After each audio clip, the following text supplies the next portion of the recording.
Welcome to Standby with JJ and Francisco. I'm Francisco. I'm JJ. And, well, this episode we talked about a lot of COVID gigs, you know, which is when gigs that you do when you get COVID. Yeah, we're talking about the situation of our, well, actually, you could do some of these gigs with COVID from the comfort of your own home. So we talk about that situation, and somehow we ended on the note that we started this intro with. So, which is about smelling ass. Hope you enjoy. Listen. All right.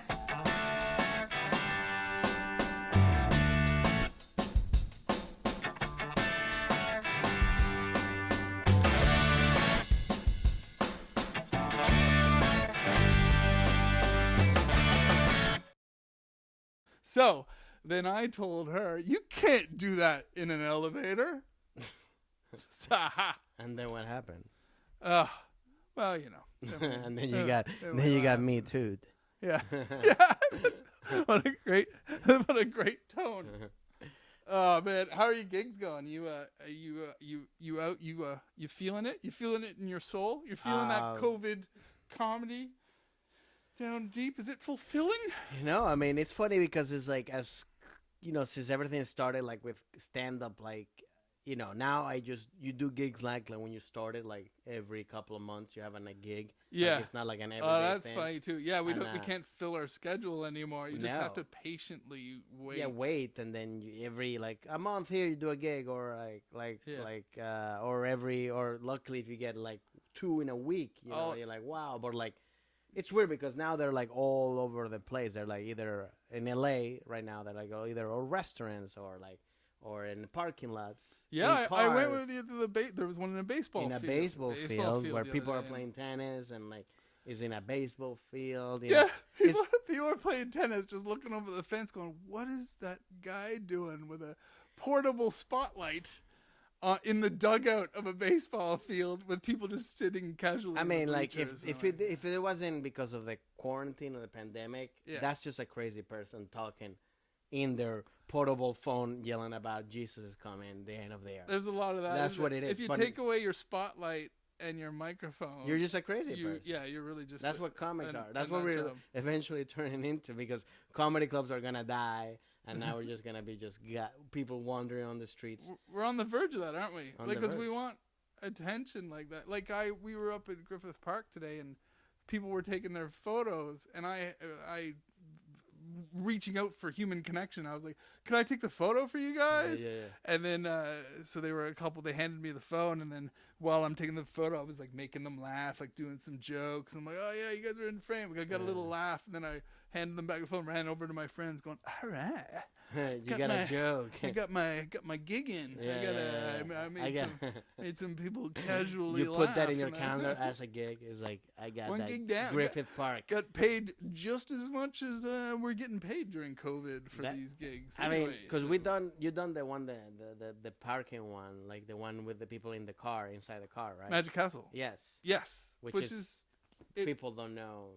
Right. I mean, well, the Magic Castle in Hollywood here is quite it's the beacon for magicians. Yeah, it's where you want to go as a magician, I guess. Yeah, if you're a magician and you get a booking at the Magic Castle from anywhere in the world, I think it's a prestigious spot to be in. It's Everybody really cool. I've been there, and you have to make up because you gotta get invited too. That's the thing. You gotta get invited by another magician. You can't just roll up. I'm like, hey, go make me magic. No, you gotta get invited by like Harry Potter and shit. Yeah, so you kind of need the secret handshake to get in there. You have to order a meal, and then you get the show for the. I've been 5 times, by the way. I've been 5 times, and I've just crossed the 50-50 mark with my last time, which was fun. 2 times were not great. Why? I mean, they were okay. Well, the magicians, I feel like especially last time I had a magician who was exhausted and didn't. He didn't know that he was at the. He said he didn't know he was at the. During his spiel, he literally said, "I've been doing Carnival cruises for 20 years now," and we're all there going, "Oh, dude, you're at the Magic Castle." And I think he was doing it like because subconsciously. He had been on the cruise thing, and so he finally got called to the Magic Castle, and he was so used to doing his monologue that and it was just it was bad. And then there was a set piece. Poor dude. I mean, he probably doesn't care because he's probably Carnival Cruises pays him a lot or whatever. But there was the set piece where he had to disappear down a barrel and reappear over here. And we, from the audience, we could see his, because there was just a 1 inch separation maybe in what was supposed to, and we could see him crawling along. So we had all these people at the back drinking, and we could, while his assistant is up there, like, where did he go? We see this shin just shuffling along the bottom, and I was like, this isn't one of the good tricks. That's the thing about magicians. Like, is like when something doesn't work, it's not like a stand-up. You can be like, well, that didn't work. Fuck it. All right, and you move on. Like, you're like, because especially as a magician, you're actually sitting there hoping, you're pretending it didn't work, right? Yeah. And then so you still hang in that moment for a little while, and then after a minute, they're like, no, seriously, let's move on to. Please pick a card so we can move on to the next thing. You gotta follow the things. Oh, you actually did. So anyway, so to catch you up on the Magic Castle, they're hosting they're comedians in the parking lot. They have a gorgeous gig. It's it's cool that Tammy Joe and her wife they constructed basically like a stage from from scratch, and they're doing it in the parking lot. So like you park your car and you but you stay in the car. It's what would you say? It's probably an 80 car parking lot or something. And which they've had to cut back on. They're now, did you know this? Have you been there since? They're not allowed to have the cars next to each other anymore because of COVID. They have to have a parking spot between the cars now too. Wow. So she's lost half of her capacity. Wow. As well. But it's a lovely looking gig. Yeah. I mean, but the thing about these gigs is that it's not. But they're inside the car, and like you hear like laughs, but you don't hear laugh. I mean, and they have clackers. Yeah, clapper that if so if you tell a good joke, you have to wait a second for them to reach their clackers out the window, and then clack clack. We approve, comedian. Clack clack. It's kind of clack, like clack, clack. Because you like can't really Middle Ages stuff. Like, like hang him. Yeah, or live. And for any of you who are wondering, like, why can't you honk? Well, you're not allowed. There's a sound or noise ordinance in Hollywood, like late at night, which I'm sure is happening around the world too. You can't just have cars in a parking lot honking for. I know they do one in Irvine because of the Improv, and then are they allowed? Honk because it's like a mall. It's or Irvine, something. It'll be it probably was a desert before they decided it was Irvine. Yeah, so it's. So but that's all right. But I think it's cool. Like, actually, that was like my first gig that I did after the whole shutdown. So it was like my first live gig that I did. Right. So I think it was mine too. Yeah. It was still cool to just be on stage and move around and to do it. But it is obviously it's not the same. I mean, every gig that we're doing right now. Yeah. It's not this. It's not what like as comics, we want the low ceilings. You want that feedback. You want to see people's faces. Tight room. That's everybody even together. if you're asking a rhetorical question, it's nice to throw it out to an audience where you see. You can't see their faces behind windscreens. No, yeah. You know, car windscreens and car headlights, and so it's not ideal, but it's the best we can get. It's I mean, for now, it is what it is, and then with Zoom gigs too. Like, have you done Zoom gigs? I have. They're a nightmare as well. Yeah, I mean, that to me, even like that's even less of a stand-up, and it's more of it's still entertaining, but it's not complete. Because do they stress you out at all? I mean, sometimes it's fine. Sometimes I see myself sweating more doing the gigs in my house than when I do them live. Because I don't sweat. Because the thing with sometimes with the Zoom gigs is like a lot of people, they don't like to be seen or heard. So then you're literally talking to yourself. And stand-up is not stand-up is the only art form, or one of the few art forms that we need literally the half 50% of the other is the audience. If we don't have that, it's not like we need you to vibe in order. Otherwise, like you said, otherwise we're just the crazy drunk guy yelling. Or it's literally like, to make it easier, it's like, hey, like if we don't have the other person, it's just us jerking off to ourselves. Yeah. Like we need. Wow, you've changed your show. You've really adapted your show in COVID. Like, oh, wow, man, you got a fans only site going? Yeah, I would imagine. I did it like that guy who got who got fired. That reporter, remember that reporter guy who got fired? Oh, really? He was doing a Zoom meeting or something. I remember there being one. His penis shut out. No, but like I did not know. It was an actual reporter. Like, oh my God. His name, but he got fired because Like, I almost can't be surprised. Who wouldn't do that? I was Zooming with my parents the other day, and I realized I was in my underwear. Yeah. That was a shock. Okay. As soon as I put my legs up, and I was like, oh shit, I'm too comfortable in front of my parents, and I had to apologize to my mom. But they saw Sorry, you? Mom. Yeah, they not only did they see me, I feigned comfort to the point where I just decided to put my pants on in front of them. I stayed on Zoom, realizing my mistake, and I just. So, Mom, what have you been up to this week? And now got dressed. But, well, that's I mean, were they happy about it? Well, they're. I don't think, to be honest, I think we changed the topic quickly. But so I don't know. But I'll ask them next time if they were happy about seeing me in my underwear. I mean, because it's like, because you're not a kid anymore. That's fine. Yeah. Like they used to, but like now it's like I think I don't want to see your pubes. I think they're all right with it. No, they don't want to see my pubes. I'll tell you right now, those Zooms, they do stress me out a little bit, but it's not the gig stress, but it's made me realize how much I like the ritual of my job. I love, especially when I'm local.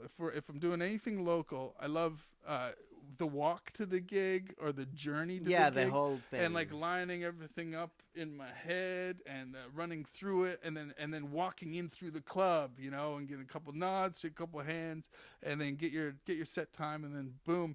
I love the ritual of things. Yeah. And that's gone now. And what these Zoom ones do is it's taken away my ritual, and it's made me a little bit tired because now, now you get the date. It can be afternoon as well because I'm performing anywhere in the world. Yeah. So I think the last one I did was 4:00 my time. Mm-hmm. So it was like 8:00 in Middle America or whatever. 4:00 my time, but I'm putting up a backdrop, and then I'm waiting patiently in the waiting room. And then I'm talking to the Zoom person. And I was like, this is not that it's a different ritual. Yeah, it's a ritual that I enjoy a lot less. And you're there. And the thing is, too, after your gig, boom, you're in your living room, and I'm like, I can't, I'm now pacing back and forth in my living room, and I'm like, I want to go talk to a bartender and have a drink or something. But this is the state of the world right now. I mean, the thing is, like, also even people like that are working offices are doing through the same shit. You know what I mean? Yeah. Like they can't go to the kitchen of the office and make coffee or have some water cooler talk or whatever so I guess they've lost it as well. Everybody, and what's then is like this is gonna be it. I'm pretty more people are not gonna go back to offices. More people, I mean, I think eventually I think we deserve to make that jump in the Western world. I mean, there was some talk, like there are some people who believe in that 4-day work week. Yeah. And I think if anything, this event has proven that we could handle a 4 Of course. and people can work from home and still get their job done. Yeah. So I like that. But when these Zoom shows happen, and you get I get the backdrop up, I get ready, I sit in their virtual green room or whatever, and then you get announced, you go on. I find that I'm blacking out entertainment-wise more than I even did. Like if I would drink and go on stage, or if I would, so you're more drunk in your home? No, not drunk. Oh. No, definitely not drunk. But what I'm saying is you're drunk talking to your parents in your underwear. Yeah. What kind of? Actually, yeah, fair enough. I was like, "Are you trying to call me a heavy drinker?" Well, it's. No, what do you mean by blacking out? Okay, I just mean like leaving that gig. Like at the end of the Zoom gig, I'm kind of like, oh. Did I do everything? I'm kind of like maybe zoning out then, or whatever. And and that happens a lot in this online world because I'm like, because you don't have that direct feedback. Yeah. You can see people are on their Zoom things, and you just go, blah blah blah. Here I go, and you throw it all up. Yeah. And so afterwards. You think it went well. You don't have any evidence otherwise, and you're pacing back and forth. And I mean, technically, they do go well because nobody has any standards. Nobody's going to be like. Of course. And it's also because it's also they're not expecting much either because they're also at their house. They're like, it's not that's the thing too as a fan or as an audience member when you go to clubs, when you go to a concert, whatever, is the whole you're there, whatever, Like I watched the Foo Fighters concert on Saturday. Yeah. That they did live from the Roxy, Right.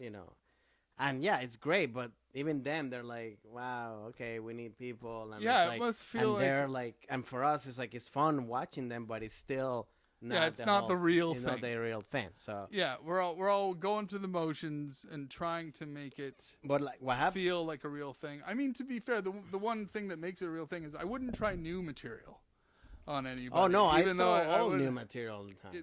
Oh, do you? On Zoom? Yeah. All right. No, I stick to honed routines because I'm not getting that feedback. I stick to a honed routine that I know, so I can just rattle it through depends on the show. And then at the end, I'm like, all right, that was done. For me, it depends on the show, but like to me, it's like, well, I have to try some stuff because where am I gonna try? So right. even if but it depends on the show. If it's a show if a show that I'm getting paid for, then obviously I'm not gonna do new material. But if it's something, but I did get like. They did one show where like there was actually like hackers came in, not hecklers, because hackers. Was it in Vegas? No.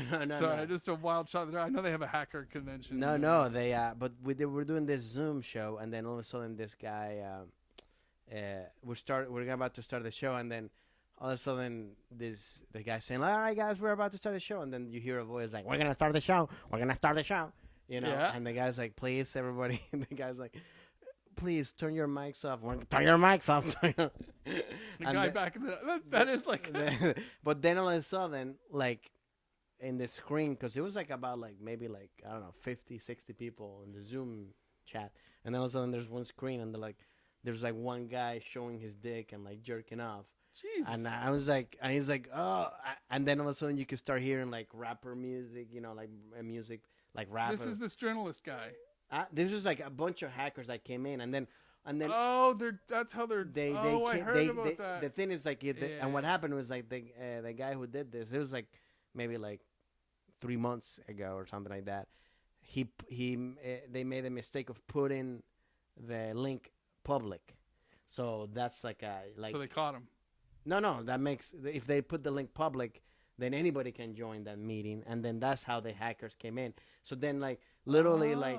So it was like 3 or 4 people, and then and what's weird too is like then they have another. Can you imagine if that happened in our real gigging life? Like if when there's no pandemic and we're just on stage at the Comedy Store or something, and then just some guy just comes in masturbating at the back. Well, that's actually that's actually Tim's funny. Here. That would have made it fun. That actually has happened at the Comedy Store.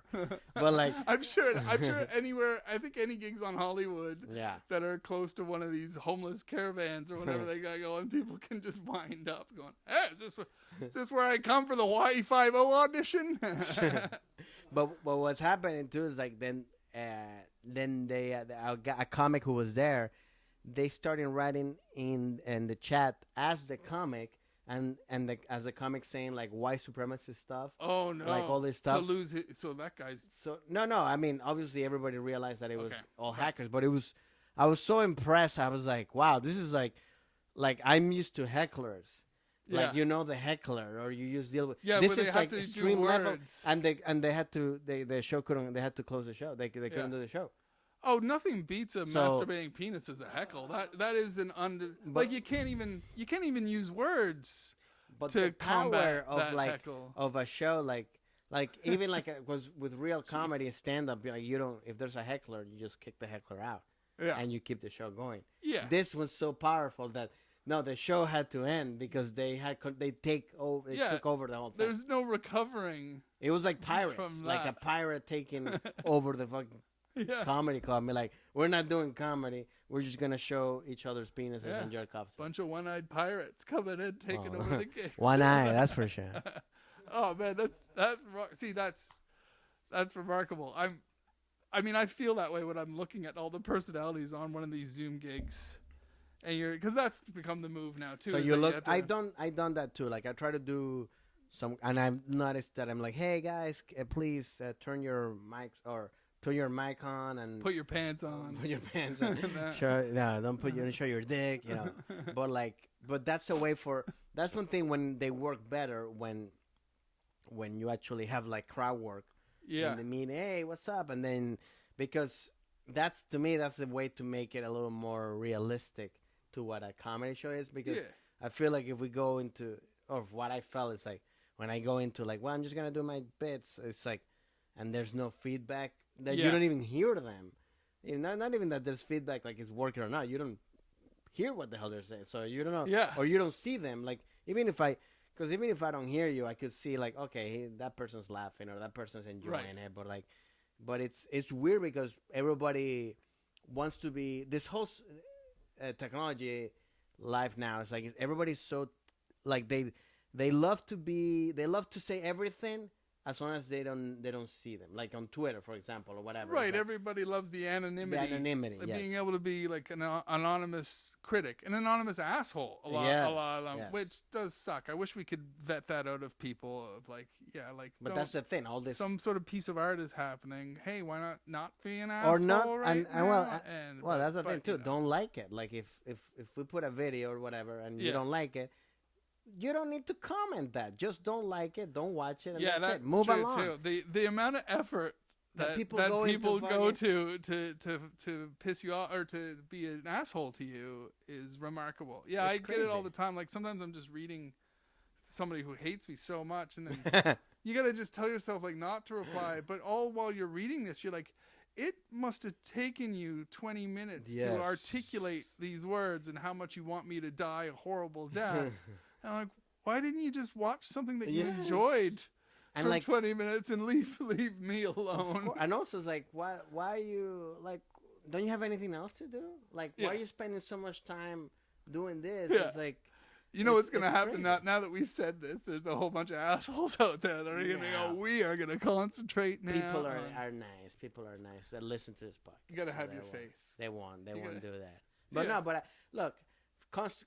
Constructive criticism is fine, but at the end of the day, it's like, I think it's always as easy as like, if you like something, like it, say, hey, this is great. Yeah. If you don't like it, it's the same thing with real stand-up. It's like when people come up to you after the shows, just say, hey, great show. That was funny. I love that joke. Great job. Great show. Yeah. Thank you. You don't need to go like, well, that joke, or like, just don't say anything. Yeah, sometimes they get pretty familiar. Sometimes they'll get familiar. Sometimes they repeat pieces of my act that I've forgotten, that not necessarily forgotten, but I'm not in the mindset to recall the joke that I did at the 16-minute mark.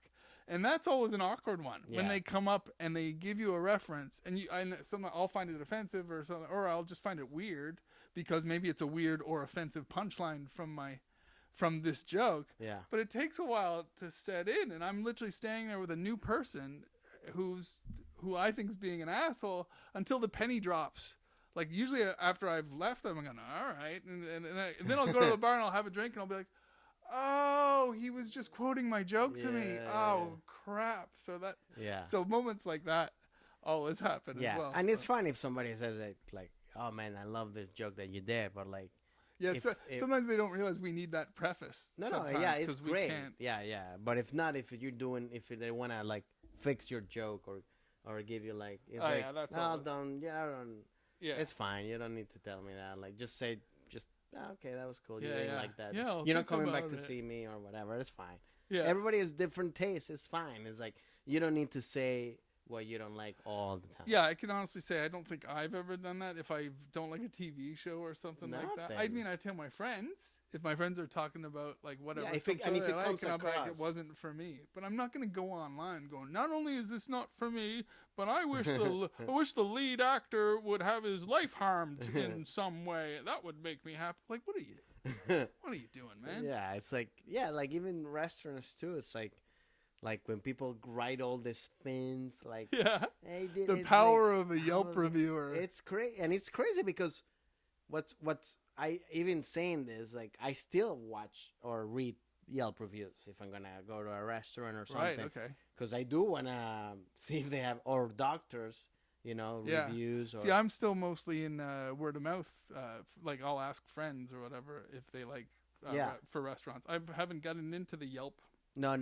When I do road gigs, like you do, I do that because when if you're in a town that you don't know anything, like you go want to see what they. So I do that, but it's like, But I've never left a Yelp review. I follow the other people. But I've only left a Yelp review if it's a friend who's asked me. If a friend has a business or something, and like, can you help me out? And I'll be like, okay, I'll do a Yelp review. I think there should be Yelp reviews for people. You know what I mean? Like when you for human beings. Yeah, or like that would be fun. If you just meet somebody in the wild, you know what? And then you're like, what's your name again? Francisco, and you're like. Well, they actually. Oh, you're a 4.2. Yeah. All right, I'll hang out with you. There was actually a Black Mirror episode that they did about that. Yeah, you know, that is, it's very. Which is like.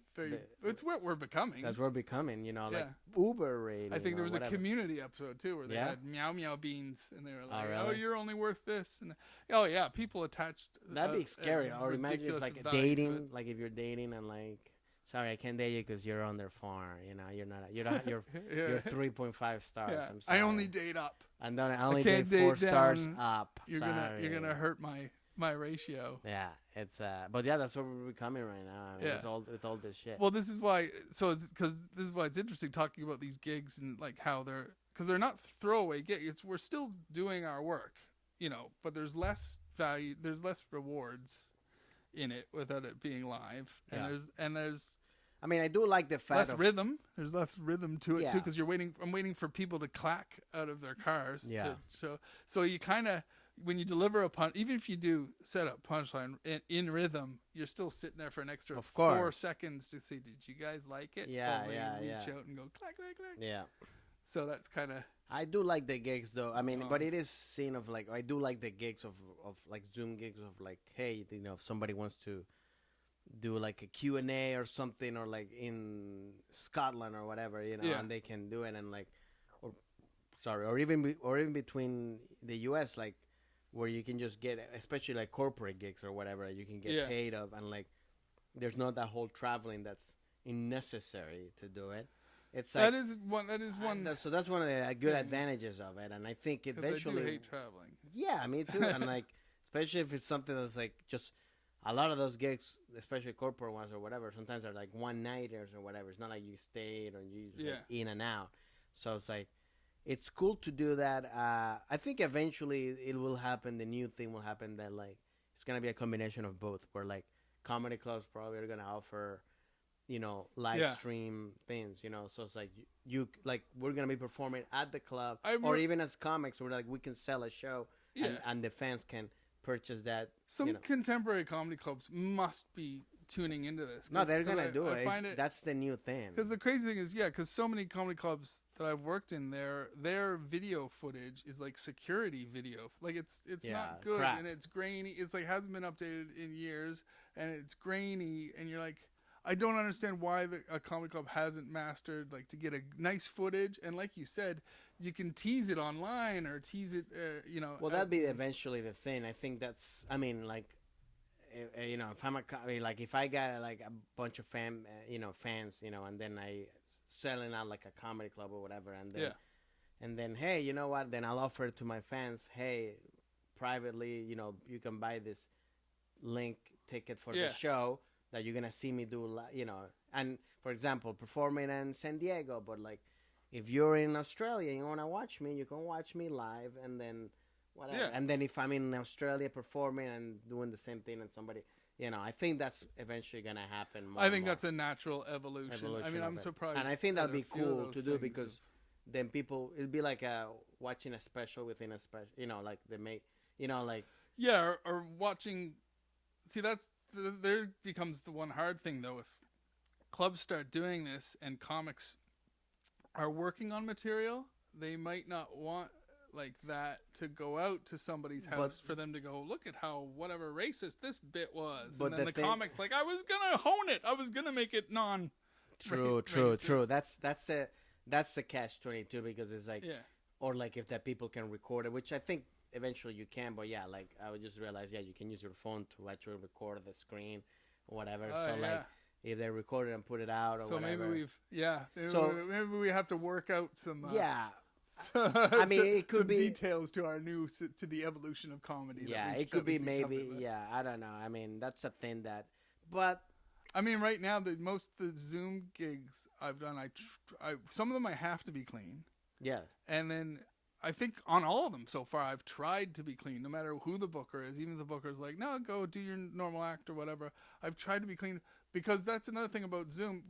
Not that swearing just comes out of me passionately, live or whatever, but swearing can be part of your rhythm live. Yeah. But there's something about these Zoom gigs where I'm like, I just don't feel like, because you don't need to say one of you 60 people at home are probably, you're at home and maybe you've got your kid in the back or something. Well, that's the thing. It's like it's hard to talk about yeah. something if it's like 4 p.m. or you're watching that person, they're in their kitchen feeding their baby, and you're like, well, so she was sucking my dick. And it's like, you can't.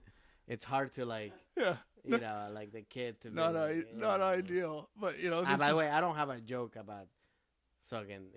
I never start a joke with like, well, she was sucking my dick. Yeah. Because also I'm not that dirty. I'm not that dirty anyways when I do comedy. I'm very, but I do like to say fuck or shit or whatever. I like to have the freedom to be dirty. Yes. But yeah. Yeah, I always think we got to be able to do both. That's also in sex. I also have to. I like to have the freedom to be dirty. That's right. I'm not gonna be dirty. Dirty or clean but sex. Hey, and, I might smell your ass. On that note,